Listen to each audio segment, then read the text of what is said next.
দক্ষিণ ত্রিপুরার বাইখোড়া থানার পুলিশের নাইট পেট্রোলিং চলাকালীন আটক করা হলো গরু বোঝাই একটি বোলেরো পিকআপ গাড়ি। ঘটনায় গাড়ির চালককে গ্রেপ্তার করেছে পুলিশ। উদ্ধার করা হয়েছে 8টি গবাদি পশু। পুলিশ সূত্রে জানা যায়, বুধবার রাত আনুমানিক 8টা নাগাদ বাইখোড়া থানার নাইট পেট্রোলিং টিম রামরাইবাড়ি এলাকা থেকে পশ্চিম পিলাক টাউন হল সংলগ্ন এলাকায় পৌঁছলে TR01H1516 নম্বরের একটি বোলেরো পিকআপ গাড়িকে দ্রুত গতিতে যেতে দেখা যায়। সন্দেহ হওয়ায় পুলিশ গাড়িটিকে থামানোর জন্য সিগন্যাল দেয়, তবে পুলিশের নির্দেশ অমান্য করে পালানোর চেষ্টা করে গাড়ির চালক। এরপর পুলিশ ধাওয়া করে গাড়িটিকে আটক করতে সক্ষম হয়। পরে গাড়িতে তল্লাশি চালিয়ে পুলিশ দেখতে পায় অমানবিকভাবে গাদাগাদি করে 8টি গবাদি পশু বহন করে নিয়ে যাওয়া হচ্ছিল। এছাড়াও পশু পরিবহনের ক্ষেত্রে প্রয়োজনীয় কোনো উপযুক্ত ব্যবস্থা ছিল না বলে অভিযোগ পুলিশের। ঘটনার বিষয়ে বাইখোড়া থানার ওসি বিষ্ণুচন্দ্র দাস জানান, আটক করা হয়েছে গাড়ির চালক শুভঙ্কর মল্লিককে। তার বাড়ি কাকরাবনের মকপুষ্কুনি এলাকায়। প্রাথমিকভাবে জিজ্ঞাসাবাদে জানা গেছে, সে বাইখোড়া থানাধীন লাউগাং এলাকার এক গরু ব্যবসায়ী গাড়ি চালায়। পুলিশ গাড়িটিকে বাজেয়াপ্ত করে থানায় নিয়ে আসে এবং চালকের বিরুদ্ধে মামলা রুজু করে। বৃহস্পতিবার তাকে বিলোনিয়া আদালতে তোলা হবে বলে জানিয়েছে পুলিশ।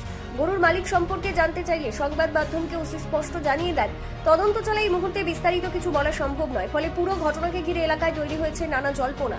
এদিকে দক্ষিণ ত্রিপুরা জেলায় গত কয়েক মাসে একাধিক গরু চুরির ঘটনা সামনে এসেছে। এ প্রসঙ্গে ওসি বিষ্ণু দাস জানান, জেলা পুলিশ সুপার মরিয়া কৃষ্ণ সি এ ধরনের অপরাধ দমনে কঠোর নির্দেশ দিয়েছেন। এর আগেও বাইখোড়া থানার পুলিশের অভিযানে একাধিকবার চুরি যাওয়া গরু উদ্ধার করা হয়েছে বলেও জানান তিনি। পুলিশের দাবি, ভবিষ্যতে এই ধরনের অভিযান আরও জোরদার করা হবে। Bureau report, Tripura TV. আজকে আমরা প্রতিদিনের রেগুলার চেকিং এর যে আমাদের daily activity, police night evening patrolling এ বেরিয়েছিল চেকিং এ।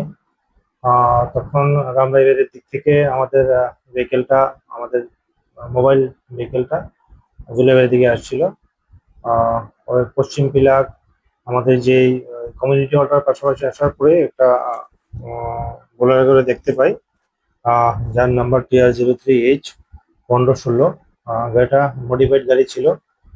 গাড়িটা দেখে সন্দেহ হয়। পুলিশ পার্টি প্রথম গাড়িটাকে হাত দেখায় থামানোর জন্য। গাড়িটা তৎক্ষণাৎ না থামিয়ে চলে যায়। তখন পুলিশের গাড়িটাকে পিছন থেকে চেস করে গাড়িটাকে থামায়। থামানোর পরে গাড়িটা যখন চেকিং করে, তখন গাড়িটার মধ্যে দেখা যায় মানে 8টা গরু একদম ভিতরে নিয়ে রেখেছে। যেখানে দেখতেই বোঝা যাচ্ছিল যে গরুগুলির ভিতরে নেওয়ার জায়গা ছিল না, বা প্রপার এখানে জল খাওয়ার ব্যবস্থা এখানে ছিল না। তো সুতরাং সঙ্গে সঙ্গে আমরা ভেহিকেলটাকে আমার যে অফিসার ছিল সুজন দাস ভেহিকেলটাকে সিজ করে। তখন গাড়ির যে ড্রাইভার ছিল ওনাকে নামিয়ে জিজ্ঞেস করার পর উনি ওনার নাম বলেন। ওনার নাম বলেন শুভঙ্কর মল্লিক, বাবা শ্রী তপন মল্লিক, মকপুষ্কুনি PS কাকরাবন গোমতী ত্রিপুরা। উনি লাউগাং এর কোন একজনের গাড়ি চালান। For over 3 decades, East Point Group of Institutions Bangalore is at the forefront of education, offering cutting-edge programs across 13 premier institutions with 60+ future-focused courses in medical, engineering, nursing, pharmacy, management, physiotherapy, allied health science and higher education. Nestled in a 100-acre modern campus in Bangalore, we foster an ecosystem of innovation, learning and career growth. Recognized among Karnataka's top engineering institutes and awarded the Times Business Award 2023 for excellence in quality education, East Point Group of Institutions is committed to shaping tomorrow's leaders. Your future starts here. Join East Point Group of Institutions Bangalore, where excellence meets innovation.